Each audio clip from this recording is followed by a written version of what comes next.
So now it is with great pleasure, truly, that I welcome the Honorable Tommy Thompson, a four-time governor of Wisconsin and former United States Health and Human Services Secretary, who will moderate one of our most important panels for this event, a special conversation on how to speed up the regulatory pathway for cellular therapies. Secretary Thompson will lead this discussion, of course. Tommy, incidentally, has closely followed cell therapy developments from the very beginning, and he's been a good friend of this conference before. He also has a unique understanding of the critical issues we're going to cover, and he'll be joined by some of today's thought leaders on cellular therapy regulation. Please welcome Governor Tommy Thompson.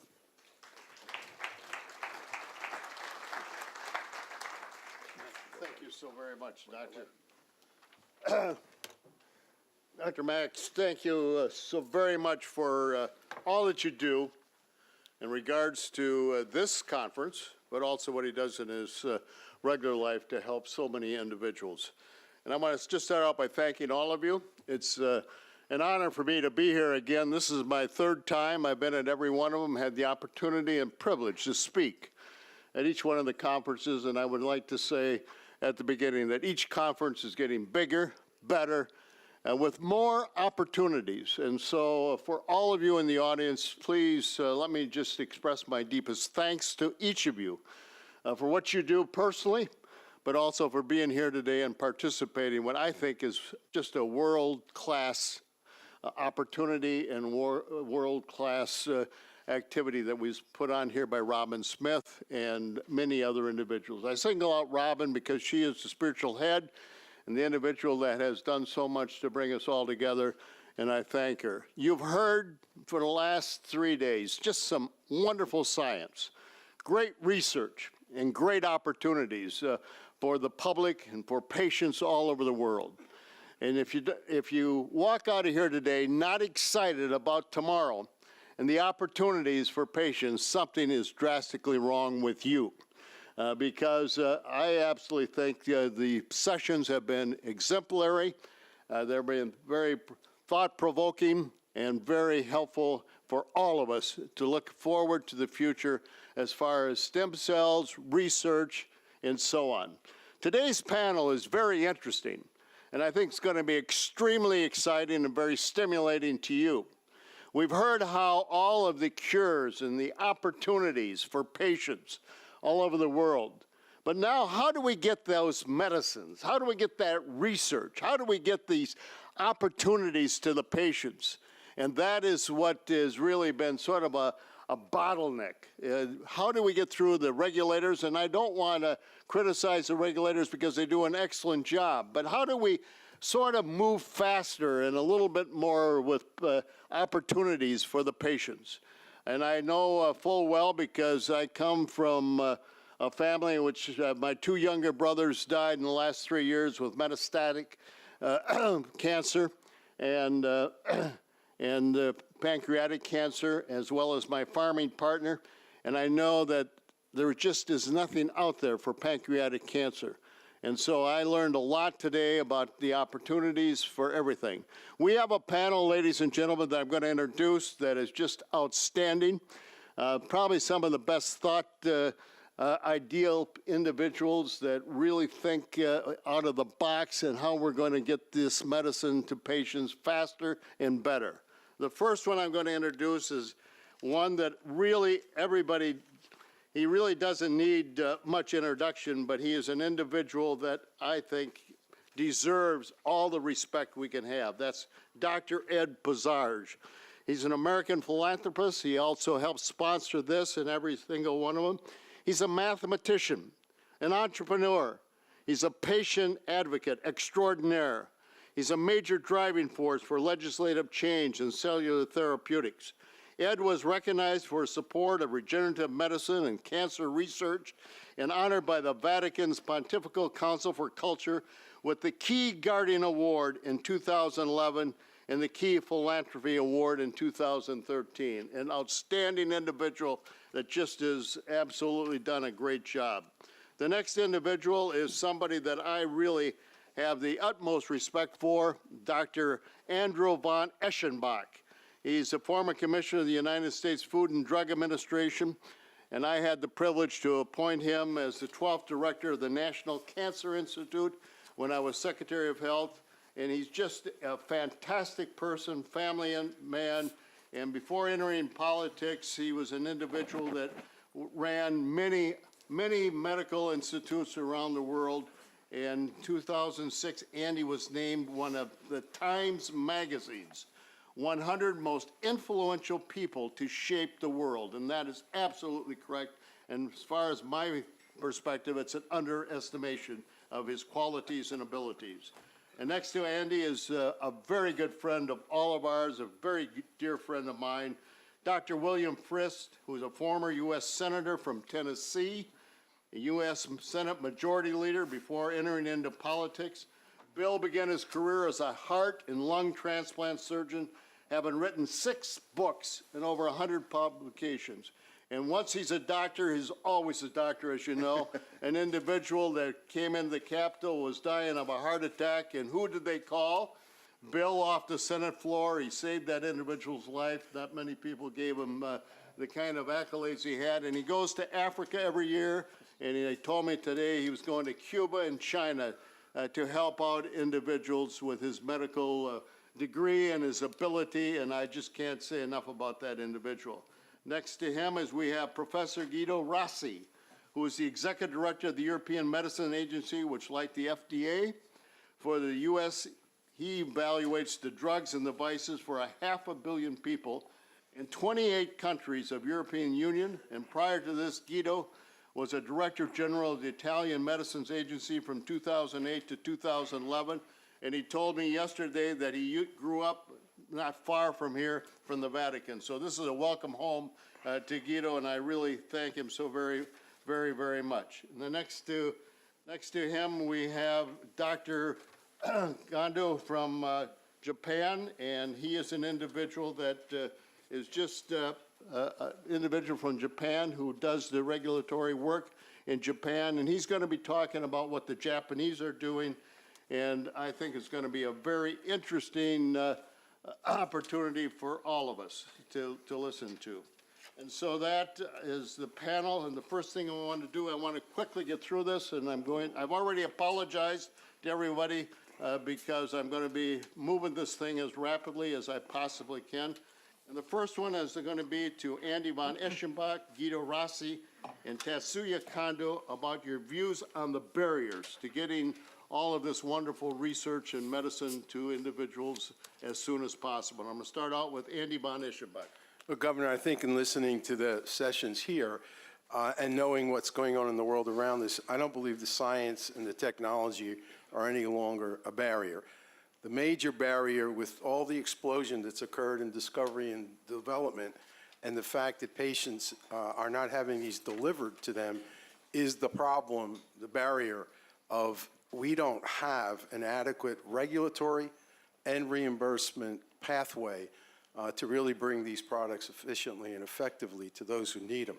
And so the problem we have is that this gap between what is possible and what we're delivering is going to continuously get wider and become a chasm if we don't address regulation and reimbursement. Yeah, well, I think the highest barrier I can see from my standpoint is a lack of a real model. I think we have hundreds of single success stories, but what we are missing is a way to make them reproducible, transferable, like product scalable to an industrial level. People think we are obsessed by safety. In this field, I'm more concerned about reproducibility and efficacy. And in short, we don't have a business model to encourage substantial investment in this field. We don't have a scientific model to generate evidence beyond the randomized clinical trial, the big randomized clinical trial that we are used to, the traditional one. And we don't have a regulatory model to evaluate this cutting-edge technology and science. So what I think is we don't have to complain each other community, but let's start to build a model. The first time I heard the word model, the world model was in the section that was supposed to take place now, where all the stakeholders are envisioned to find a model. Thank you very much, Andy Guido. You did an excellent job in summarizing, getting to the point. Now we have the opportunity to hear from Dr.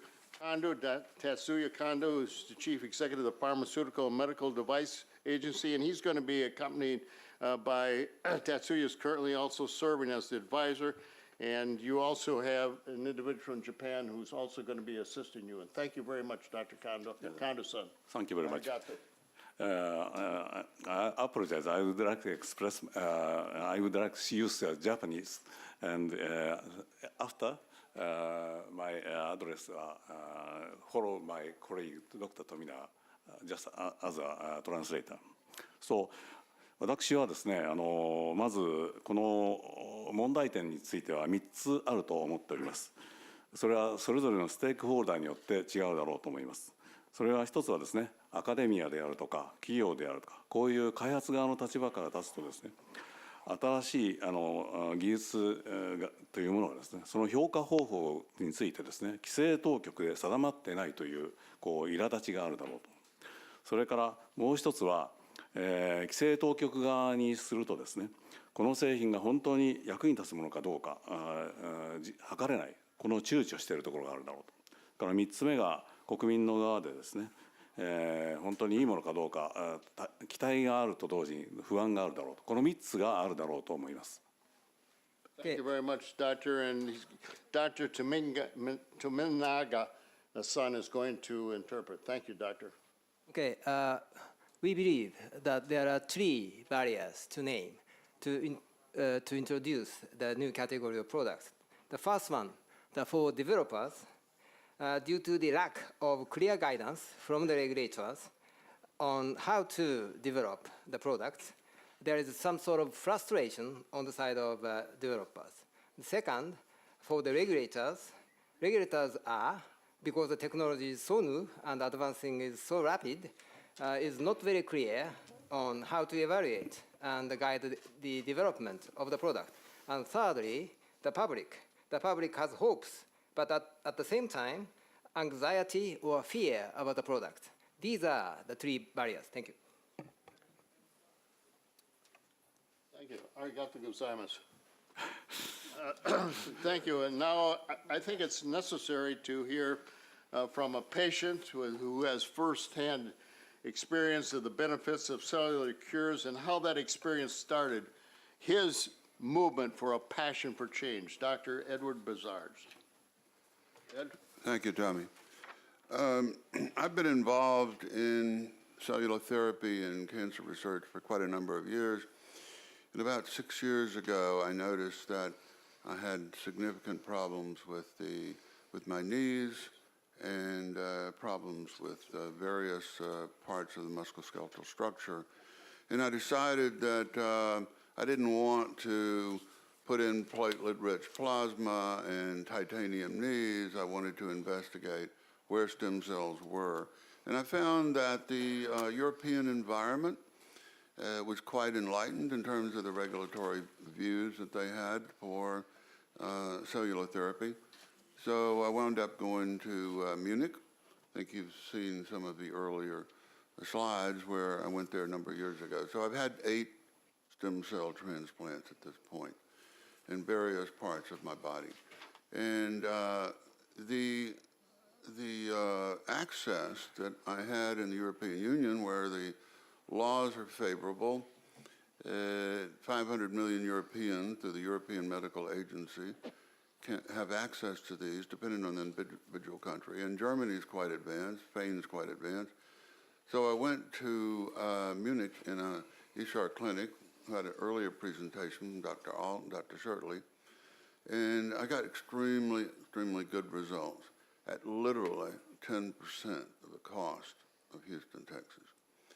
So I was very impressed. I had different problems later with tendons, and I went back and did another stem cell transplant and changed an operation on a tendon to just stem cell insertion in the tendon, between the tendon and the muscle. and that healed in about 4 to 6 weeks. So that, I'm quite enthused about the opportunities to do this, and I would like to see a level playing field in the United States for that. Thank you very much, Ed. You guys are just doing a wonderful job staying on scripted and staying in time. I can't believe it. That's amazing. Now we go to Senator Bill Frist, and Bill is going to talk about the Bipartisan Policy Center, as well as the Cellular Therapeutics Report and his view on barriers. And thank you very much, Dr. Bill. Thank you, Governor. I think we've heard the challenges really from the Japanese perspective, from the U.S. perspective, and now a patient who has clearly benefited from a therapy that we've discussed and celebrated in many ways over the last couple of days. The question is how we address those challenges, and I think as we turn to that, I'd like to reflect just very briefly. It's a regulatory challenge, and we have the safety issues and we have the approval issues that are so important to be able to have patients in each of our countries, especially the United States, to be able to address and take advantage of these therapies. The Bipartisan Policy Center, which I represent today, is a nonpartisan, bipartisan in the sense of participation, Washington think tank that about a year ago set out on looking at medical innovations and how we can facilitate, again, putting safety first and foremost, but allowing the sort of dynamic innovation that we know is in the United States, is around the world, to come forward in a safe and an effective and hopefully a low-cost way, all issues we've been talking about. The Bipartisan Policy Center has gathered experts from around the United States of America in terms of some advocates, some patients, the best scientists in the world, to address in a very systematic way these issues, because in the United States people recognize that, as Andy has said, our Food and Drug Administration has been structured to look at pills, pharmaceuticals, medicines, and is structured to look at devices, the artificial hearts that I've worked with and the stents that I've worked with. But what we lack in terms of where the science is today, a separate pathway to address what isn't really a pill or a medicine or isn't a device. It's a process. And we don't have that structure, and it's nobody's fault, but it is time to modernize that. So the BPC has called together and produced a report that we produced called Advancing Regenerative Cellular Therapy, and we produced that in December of 2015 as a backdrop, because it was one of the 10 recommendations as we modernize the FDA, as we bring it up to the year 2016. The regenerative therapy, what this conference is about, was one of the 10 points that we put forward.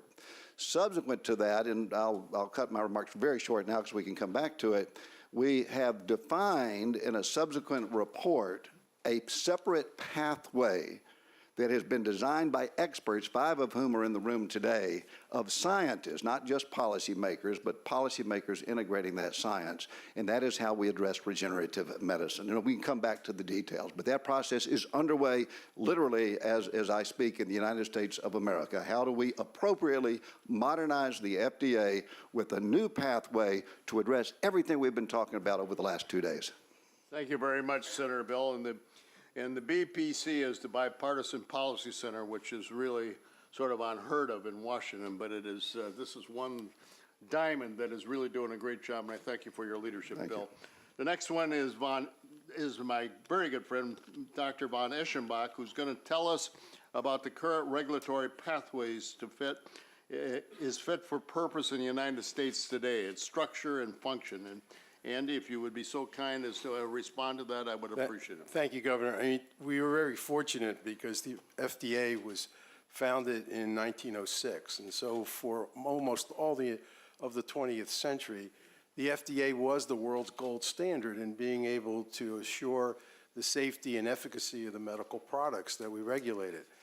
But what we have seen here is that this explosion in science and technology has radically transformed the variety and the complexity of the products that are now being presented to the agency, like cellular therapies and the opportunities in regenerative medicine. And picking up on Senator Frist's point, the agency of today is simply not aligned with this new reality. It needs to become the FDA of the 21st century. And that's going to require fundamental structural and functional reforms and changes. And for example, as far as a structural change in the agency, it's traditionally been aligned with the Center for Drugs, Center for Biologics, Center for Devices, and now we need a much more horizontal integration across those three domains so that there really is an interoperable integration of a regulatory decision when a product is really much more complex, such as the ones that you're developing. There needs to be functional changes as well as structural change. And for example, we need a different regulatory pathway. The traditional phase 1, phase 2, phase 3 randomized trial has served us well, but it's not suitable for the nature of this new reality. And so we need to look at more of phase 0 concept, which is a proof of principle trial. We need to look at a phase 4 concept, which is post-market surveillance, and alleviate a lot of the dependency on these very large, very expensive, very long phase 3 trials when we can gather that information in an equally reliable way. And so we need structural functional reforms to create the FDA of the 21st century. Senator Frist been working that, as he just alluded to, with regard to the work that's being done in the Senate. The House of Representatives has already passed a bill called 21st Century Cures, which has within it a significant number of those changes and others. So we're looking forward to a new and different era for the FDA.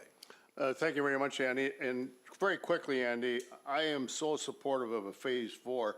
Would you quickly tell the audience what a phase 4 would mean in FDA that could possibly move this along faster? Well, and simply, I believe that we have today, with the technologies available, with the informatics and information technologies available, the ability to accurately monitor the performance of products in real-world populations and extract that data in a way that we can continually modulate a regulatory decision. So essentially, we could conditionally approve and then monitor or modulate as necessary, withdrawal approval or change labeling indications, but doing this in a learning system that's dynamic where patients are getting access to the treatments. Thank you very much, Andy. Dr. Rossi, there's a lot of people looking to the European Union to get their drugs approved faster, and I would just like to have you now tell the audience and the panel how the European Union is handling regulation. I also would like you to talk a little bit about CAT and AMPS and hospital exemptions and adaptive licensing, which Europe is leading on. Yeah, I think hospital exemption in Europe is pretty much used, also in many other places. I think it's generating a lot of good ideas and good and encouraging results. And we also enjoy some interesting regulatory tools, like we have the CAT, as you say, this is the Committee for Advanced Therapy, which enable us to identify what can be defined as an advanced therapy, basically cells therapy, gene therapy, tissue therapy. With the conditional approval, we build on the conditional approval, and we are exploring now the adaptive pathway, which basically enable us to incorporate the so-called real-world evidence generation to the experience into the approval process. And in fact, we approved 2 gene therapy. One is Glybera, not a commercial success, but a tremendous proof of concept that we can approve with 28 patients observed. So not quite a large clinical trial. And also the other gene therapy is the CD34 modified cell for the severe combined immunodeficiency for children, plus many indications for in oncology under phase 2 trial under conditional approval. Problem is, hospital exemption is bad or good. Certainly, if we block, we prevent a lot of novelty to come. Certainly, if we encourage too much, we prevent investment, because everybody will go to the guru, and everybody wants to be the only guru to use that. Mm-hmm. And we already witnessed this a little bit in Europe. So for the sake of the ethicity of science, when we have something that is promising, we should make it as universally available as possible. That is why we get to square one, model. We need a model, as in some way already Senator and Andy said already. We need a holistic model on top of regulatory tools. Thank you very much, Guido, and thank you for your leadership. Appreciate it. Prime Minister Abe from Japan has passed and introduced and passed one of what I consider one of the best models for regenerative medicine in the world, and he's pushing very hard. I'd like to have you, Tatsuya Kondo-san, talk about that. I believe that Dr. Tominaga is going to give us sort of an overlook of the new law. So, Dr. Tominaga, if you want to, I'd appreciate it. I think you got some slides. Can I have the slide? Thank you, Kondo-san. Thank you, Governor. Here I would like to outline Japanese new regulation on regenerative medical products or cellular or tissue or gene therapy products. The Pharmaceutical Affairs Law, our fundamental drug regulating law, was revised in 2014. We created a new category of regenerative medical products, this purple square, and introduced regulations specifically designed for this category of products into the law, which is now named the PMDA Act, Pharmaceutical Medical Device Act. Regenerative medical products used to be regulated as drugs or devices in Japan, but now we have regulations suited for their characters. Okay. Among the regulations newly installed, the most salient is about the marketing authorization of the product. We introduced the conditional time-limited authorization for the category of product. The arrow above shows the conventional scheme where enough evidence of efficacy and safety is required for marketing authorization. But under the new regulation, regenerative medical products can undergo this new scheme, which is schematized in the lower arrow. Considering the number of patients taking the therapy, which is usually very small, and the difficulty of control clinical trial, it is rationed to depend more on post-market accumulation of evidence. In this scheme, the first approval, this green thing, the approval is given with limited evidence to show safety in the trial population and the evidence to predict the efficacy reasonably. The first approval, conditional time-limited approval, is given on the condition that the manufacturer is going to make a post-market study and provide the residual necessary evidence for the re-application. And for the re-application, the permanent authorization, marketing authorization is given. And the time limit is put, and that is the maximum of 7 years. When the manufacturer cannot come up with the evidence or refiling, then the first authorization is recanted. Since this system or the regulations are still very new or young, the impact of the new regulation is yet to evaluate. However, we have already approved one product under the new approval pathway, the conditional time-limited pathway. This skeletal myoblast sheet was approved last fall for serious ischemic heart failure. the condition put was to prove or reprove efficacy and safety with this post-market study. The condition is specified here, 60 hard sheet cases versus 120 existing treatment cases. Within 5 years, in this case 5 years, the picture shows how this has been made. So thus, the first case is already done, and we are proceeding with this pathway.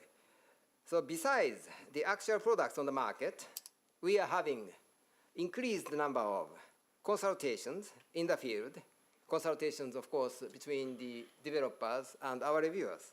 And I have seen anecdotal newspaper articles to indicate stimulated research and development in this field in Japan. So our aim to introduce the new regulation is apparently or hopefully being achieved. Thank you so much. Dr. Tamanaga. Thank you very much, Dr. Tamanaga. Son, thank you. Arigato gozaimasu. Now, I certainly would like to get some comments from you, Andy, Dr. von Eschenbach, about does this model show promise for the United States, and what do we take from it? And then I would like to ask you the same thing, Guido. Well, I think, of course, that this is a very exciting model that we all should be looking at very carefully. And I think it's something that Kondo-san and the Japanese government needs to be congratulated on. I did have the privilege of being able to spend time as this process was unfolding with the leadership of Japan.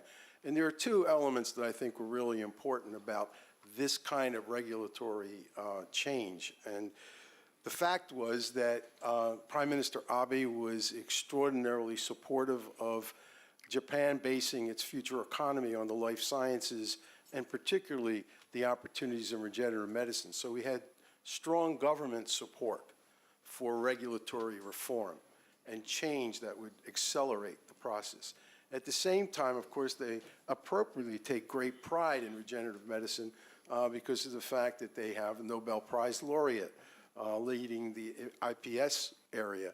And so there's a very strong scientific infrastructure that's collaborative and participative in this regulatory reform.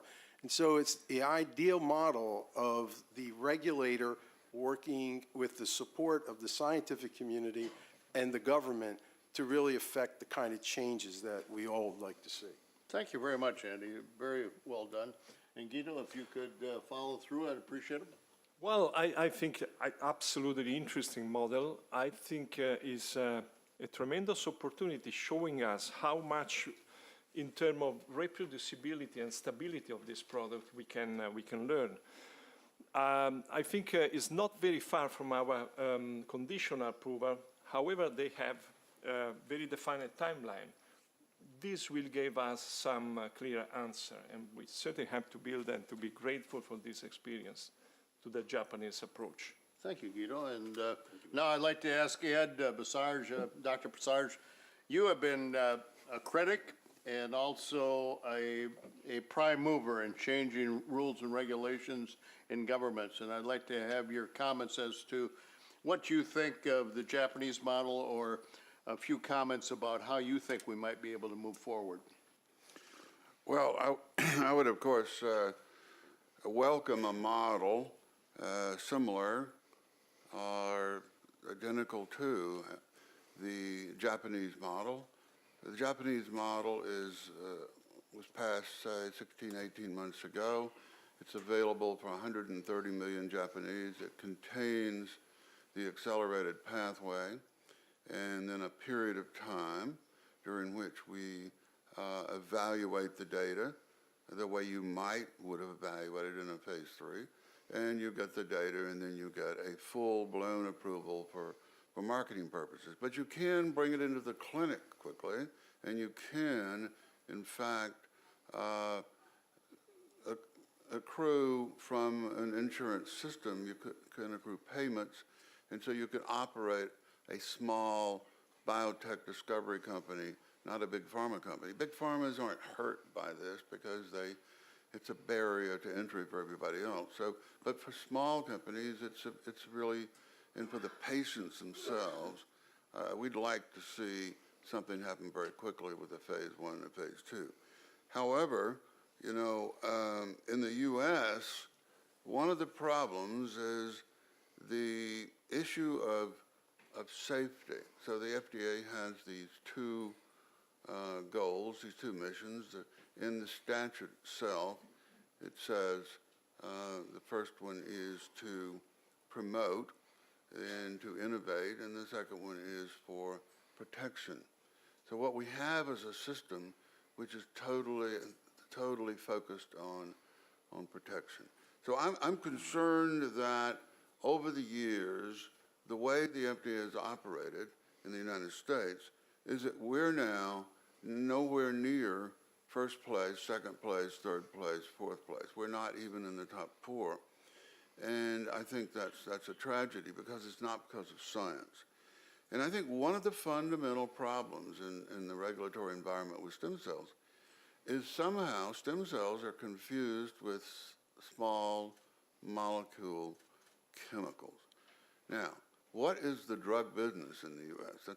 It's a business where we take millions of chemicals and we test those for side effects and then efficacy, and 1 out of 20,000 work. And so the issue there is safety because we're putting a chemical in the body.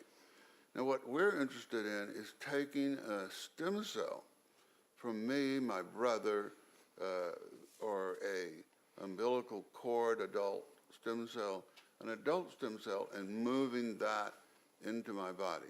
There is no, that's not a chemical. That's my body. There are no side effects. There's no systemic side effects. Ed, thank you so very much. And you know, you raised some very valid points. And the person to your right is an individual that has led this fight in the United States Senate. And there's a current legislation by Senator Kirk called the Regrowth Bill, Senator, Regrow Bill. And Senator Frist, I would like to have you comment on what Dr. Ed has said as well as the bill. Yeah, no, the panel is really fascinating. We sort of defined the problem and moved to the Japanese approach, Europe's approach, and the U.S. approach. And I think the important point for us all to remember, probably one system just dropped into another country isn't going to work. And it needs to be, we need to learn from each other, and that's why this panel, I think, is so potentially powerful. But recognize that from a cultural standpoint, a historical standpoint, an institutional, our FDA institutional standpoint has a different history, a different corporate history there. So it's the opportunity to learn from each other. At the Bipartisan Policy Center, we started with science, to drive by science. And then we marry the policy to that science in such a way that it captures the uniqueness of both history and a culture of the FDA and of the American people. What we have done is basically said there's a first tier, which is the practice of medicine, and then there's a third tier, which is our traditional approval of cellular therapies. But then, again, built in this Bipartisan Policy Center bicameral way, we said let's insert a second tier with a pathway that is almost identical to what the Japanese approach is. You can call it expedited conditional approval or approval. The big difference is, and there's several differences, and again, theirs is fairly new, is that we need to assure the American people of safety, first and foremost. Not that we're throwing experimental therapy out on them just to capture some dreams. And therefore, this post-market surveillance that was presented to the Japanese model and that Andy mentioned as well is absolutely critical. The United States does not do that well. We have not done that well, and this power of big data that we talked about yesterday and parallel and supercomputing and personalized medicine and all, we don't do it very well. To be able to get a phase 1, phase 2, and this is what the Regrow Act does. It's R-E-G-R-O-W, bipartisan, bicameral. It's been proposed and talked about in the United States Senate. It is all it does. It takes phase 1 safety the same, phase 2 safety and a little bit of efficacy the same. But instead of going through these large clinical trials that, as Ed said, don't fit regenerative medicine or stem cells very well, it says, let's get it out there. Remember, it's safe, phase 1, phase 2, but this post-market surveillance for, again, the Regrow Act, a 5-year period where data is constantly being collected on the efficacy and continued safety, and that's what the American people want, this safety issue. You can capture the innovation instead of 10 years later, $2 billion later, you can capture it right now or in a safe and effective way. It's the REGROW Act, R-E-G-R-O-W, bipartisan. Senator Kirk has put it on the floor. Just to give people an update real quickly, it has not been passed yet, but the future of this will be in the next several weeks and is being considered in the United States Senate to marry to the House bill, the Cures bill that Andy mentioned. And so we have an unbelievable opportunity right now built on science and the will of the American people. You all are doing an excellent job. We are able to shorten our remarks just a little bit more. We're going to be able to get two more quick questions in, and I think it's important, and thank you all for cooperating. I'm going to ask Andy and Guido and Kondo-san just to give us sort of a quick update as well. What scientific breakthroughs, like we've heard today, will help to move the area of movement towards regulatory approval and legislative progress? And Andy, I'm going to start out with you first. Dr. Von Eschenbach, I shouldn't be so informal. You're like a brother to me, so I didn't do that. Thank you, sir. The problem, I think, is the scientific breakthroughs are incredibly exciting, and that generates, as Ed was referring to, a tremendous amount of momentum for legislative changes and regulatory change. The problem is that because they're so complex and exciting, it almost creates the opposite effect within the regulator because they become much more conservative since this is an area of unknown, and it's still early, it's still new.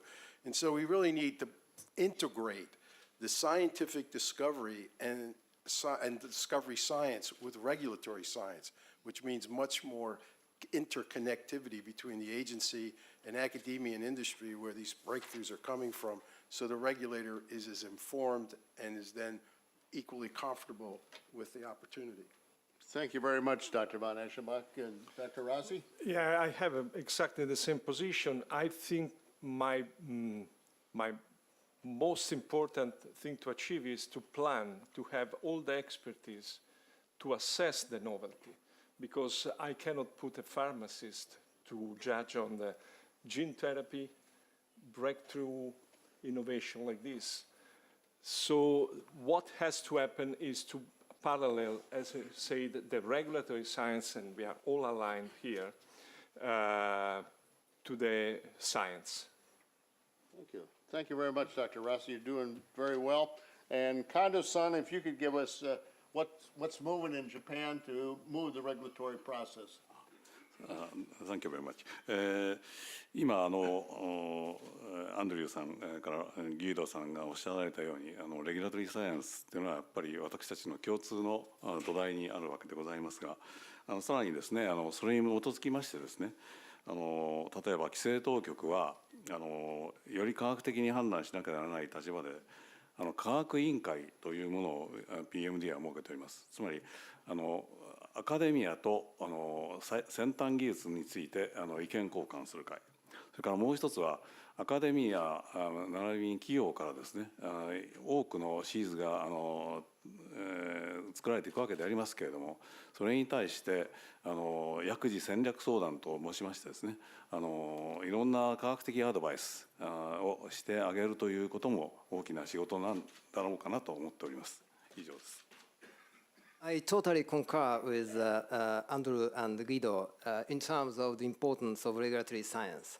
To secure our judgment on a solid scientific basis, PMDA has a science board in which Japan's best brains in each field and our reviewers, PMDA's reviewers, are discussing the cutting-edge technology and the science so that our regulation is up to par with the most recent advancement.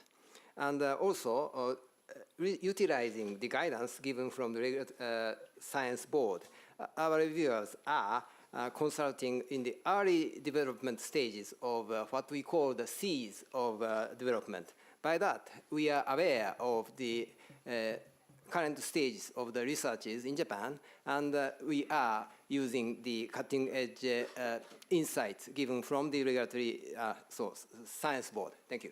Arigato gozaimasu. And Dr. Bill Frist, I'm going to ask you something, if you could do it very quickly. We had the Vice President here yesterday. I'd like to know how professional and advocacy and mass media efforts can help move this process as well. And I know you're an expert in this. No, it's a great question, because we have science, we have the realities, we have the hopes, we have the innovation and all the creativity. From a policy standpoint, we do, especially in the United, not especially, but in the United States, if we legislate a change of culture in a system, it does require the support of the American people. And the American people can affect policy, do affect legislation, and that's why conferences like this are so important. So for the REGROW Act, the REGROW Act, the Bipartisan Policy Center approach, we have taken it to the American people. We've listened to the scientists, many of you in the room today, taken it around the country and with hearings, and with that we have 50 patient organizations who have come forward in saying, yes, we understand safety is foremost, but we can benefit from these great innovations. The process of advocacy at the level of the United States Senate, as I mentioned, this is going through the United States Senate as we speak, and the House of Representatives, two different bills, but until they get together, supported by the American people, the regulatory reform, which is absolutely necessary to unshackle the science, simply won't occur. And that's why advocacy, supportive advocacy groups, the American people out there must be listened to as we go forward. Thank you very much, Bill. I appreciate it very much. Now, gentlemen, we're going to end up by stretching our imagination. We're going to start out with you, Dr. Bosarge. I'd like to see if you could come up with one additional step and how we might move this process forward to get medicines to the patients faster and safe. So, Dr. Bosarge. I think that it would be nice to see the regulatory bodies for 500 million Europeans and 130 million Japanese and 340 million Americans have some data sharing and understand that basically some stem cells of the body and they're safe, and get over the safety issue because it's not a chemical drug. And realizing that, get some kind of harmonization of the safety issue so that we can move on. Right now, science is years ahead of the regulators. And if we can get the regulators caught up with this REGROW Act in the U.S., I think that's the number one thing for me. Thank you very much, Dr. Bosarge. Senator Frist. Thank you, Governor. A culture of change, a culture of understanding, and that's why it's important that media is here, and our media have participated so aggressively, because no matter how good the science is, and no matter what the promises are from the patients that we've heard and from the people who are promoting and understand it, until it's communicated to our institutions, the Food and Drug Administration, which is a big, huge bureaucracy that we need to really infiltrate with this excitement, the fact that a regulatory framework is necessary, and to the American people, we probably are not going to make progress in the United States. We have an ossified system today, and again, the FDA is an unbelievably respected and powerful system, and it does what it says. It promotes and is effective as we go forward. It promotes safety and promotes sort of progress. But until we have the American people and the FDA fully understand that we need a new pathway for regenerative medicine, we're not going to accomplish the great miracles and hope for miracles that we know can be a reality in the future. Thank you so very much, Senator Frist. Dr. von Eschenbach. Just quickly, Governor, I think it's leadership. In 2006, the FDA celebrated its 100th birthday, and we brought all the heads of the regulatory agencies from around the world to join us in Washington. First time ever that all the CEOs had come together for a meeting. That's continued every year since, and Guido and Kondo-san participate on that. And they are working towards leading harmonization, leading the ability to share and to learn from each other so that we do this independently but globally. Thank you very much. Dr. Razi. I cannot agree more on harmonization. Tremendous opportunity. U.S. is building from scratch. EU is revising 10 years experience. Japan is paving the way of new avenues. And I would say to this, my consent to solve the oxymoron of having personalized medicine available for everybody. Thank you very much, Dr. Rossi. And Kondo-san? はい、Thank you very much.ありがとう。最初に3つの疑問点と申し上げまして、その3つの疑問点をやっぱり解決する方法は何かと思うと、産と官と学がトランスペアレンシーの下でしっかりとコラボレーションを取ることかなと思うところでございます。ありがとうございました。Thank you very much. I named 3 barriers or challenges at the first of this session. To counter these challenges, what come to mind as the most important is to cooperate among industry, academia, and regulators to solve this problem, and with transparency. That, I think, is the most important. Thank you. Thank you very much, Koga Kusama. You've seen a miracle at work. 5 individuals that each one of them could have spoke for 3 hours on each one of these subjects, got it done on time with clarity and conciseness and I think great information. Will you join with me in giving the panel a huge round of applause?